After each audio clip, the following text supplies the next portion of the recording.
The government starts saying, we will take care of all the poor people.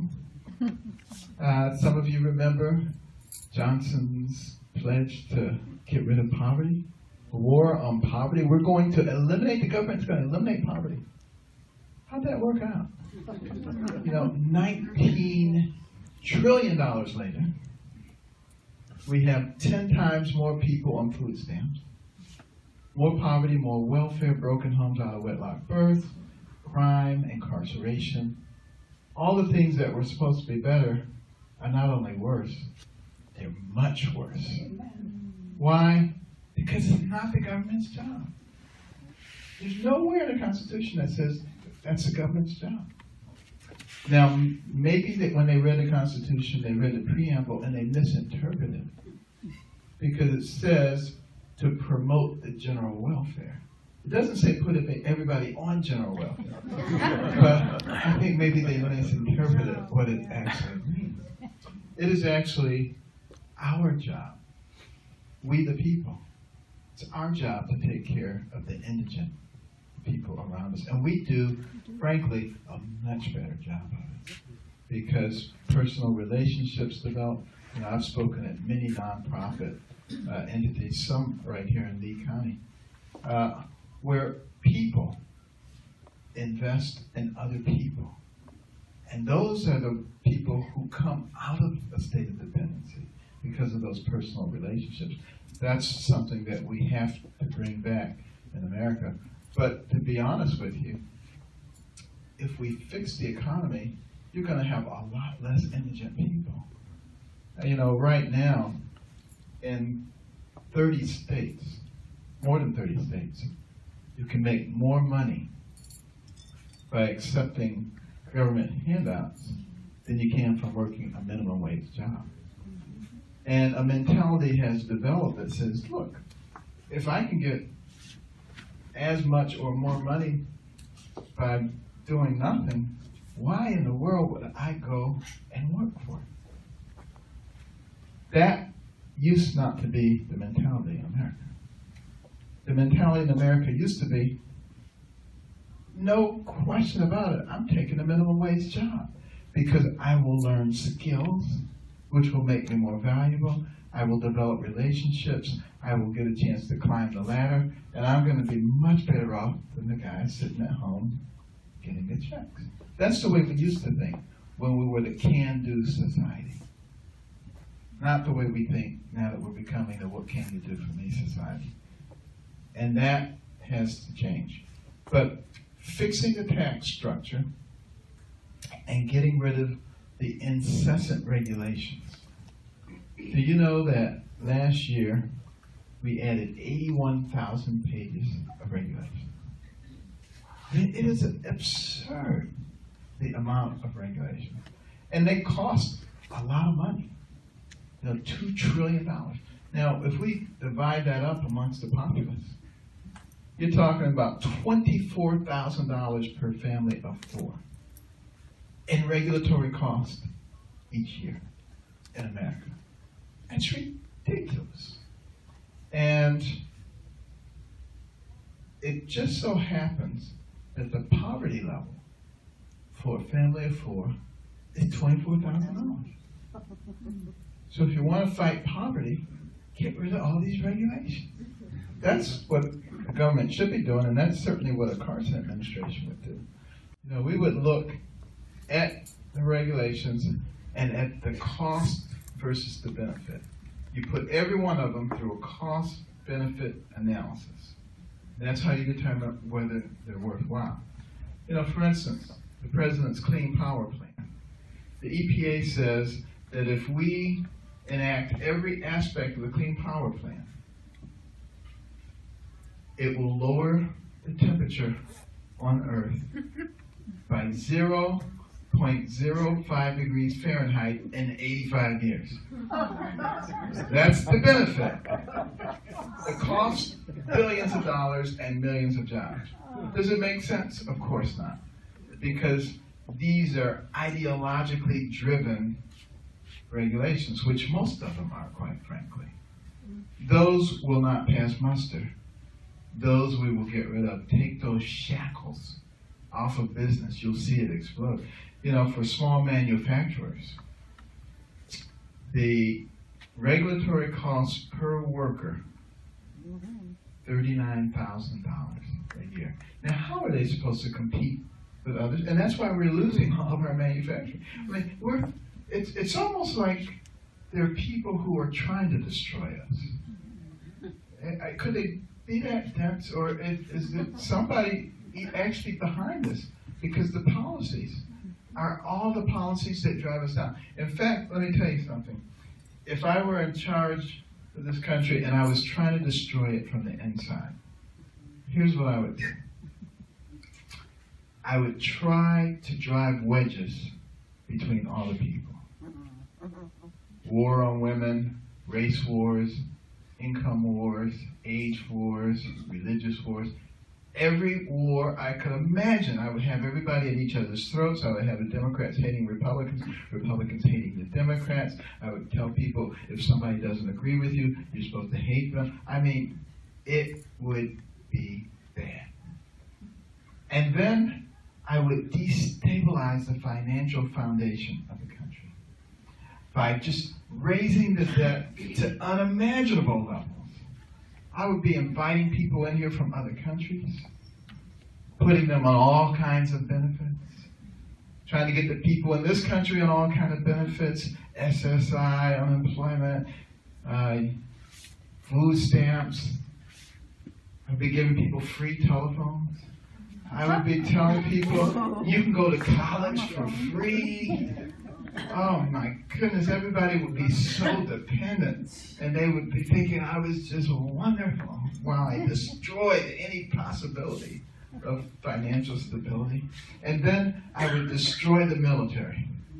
I would have the smallest Navy since 1917, the smallest Air Force since 1940. Through the sequester, I would gut the personnel.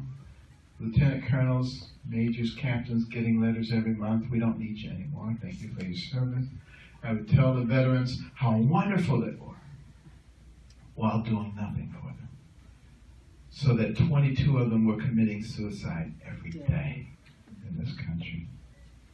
I would do nothing to fix our infrastructure, including vital infrastructure like the electric grid, recognizing that it was very vulnerable to cyber attacks or electromagnetic pulsations from the sun or from a nuclear explosion in our exo-atmosphere. That would set us back 40 years, make us very vulnerable, and multiple cyber attacks at the same time and a few dirty bombs, and you would have total chaos.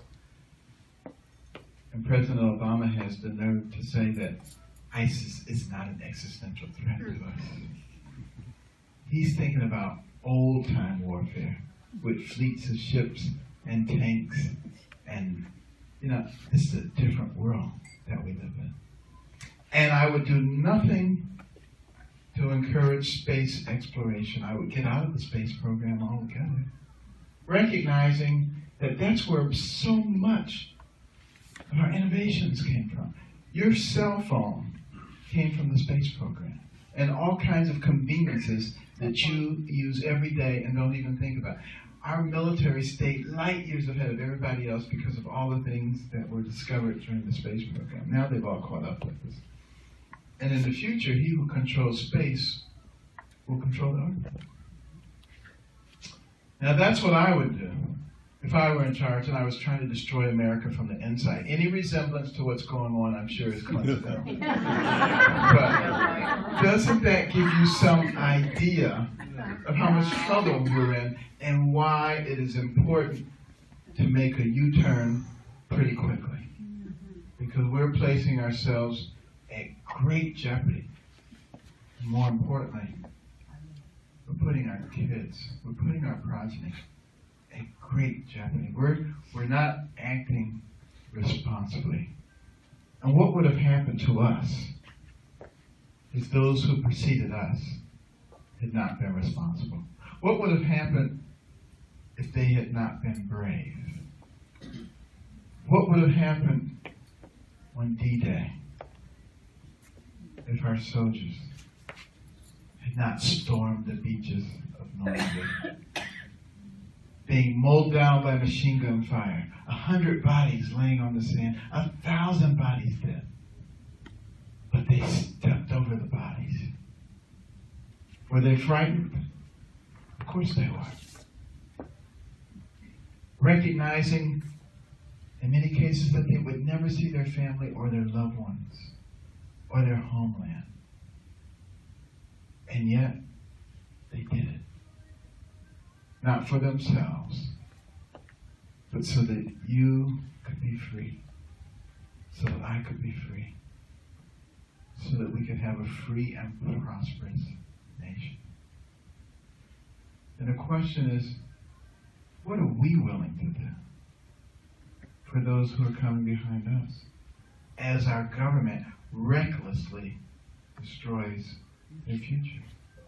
That means that each one of us must become active participants. We can't sit idly by and expect everybody else to do everything for us. During the pre-revolutionary war, Americans, patriots, got together. They called town hall meetings. And they talked about what kind of country were they willing to fight for. What were they willing to die for? What did they want to pass on to their children and their grandchildren? And through their courage and their fortitude, they encouraged a ragtag bunch of militiamen to defeat the most powerful and professional military force on earth. It seemed like an impossible task. No one would have predicted it.